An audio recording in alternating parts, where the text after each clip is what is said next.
আল্লাহ তাআলার নবী বলছেন কি শুনো, একদিন ইহুদিদের একটা ব্যভিচার নারী রাস্তা দিয়ে আসছে, একটা কূপের কাছে একটা কুকুর ওই ফ্যাস ফ্যাস ফ্যাস ফ্যাস ফ্যাস ফ্যাস করছে, যদি সে জল না পায় তাহলে সে মৃত্যুবরণ করবে।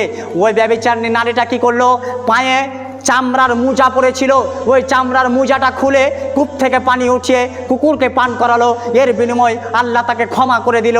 তবে আল্লাহর দয়া আর কি দেখতে চাইছেন আপনি মনে ভাবিয়েন না যে আমার মা আমাকে দুনিয়াতে ভূমিষ্ঠ করেছে বলে আমার মা আমাকে সব থেকে বেশি ভালোবাসে। আপনি মনে ভাবিয়েন না যে আমার মা দুনিয়াতে আমাকে ভূমিষ্ঠ করেছে পেট কেটে, তার জন্য আমার মা আমাকে বেশি ভালোবাসে। আপনি এটা ভাবিয়েন না।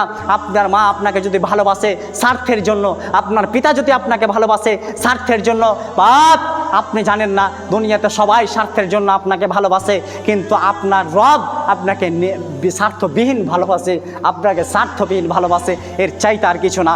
আপনার মা আপনাকে ভূমিষ্ঠ করেছে বলে ভালোবাসে, আর আল্লাহ যে আপনাকে এমনি দুনিয়ায় পাঠিয়েছে তার জন্য আল্লাহ ভালোবাসে। কোনটা আপনি নেবেন? এই জন্য বলছি বাপ, আপনারা আল্লাহর কাছে বেশি বেশি করে দোয়া করুন। আসুন রাতের অন্ধকারে আল্লাহকে বলুন, আল্লাহ আপনি আমাকে মাফ করুন।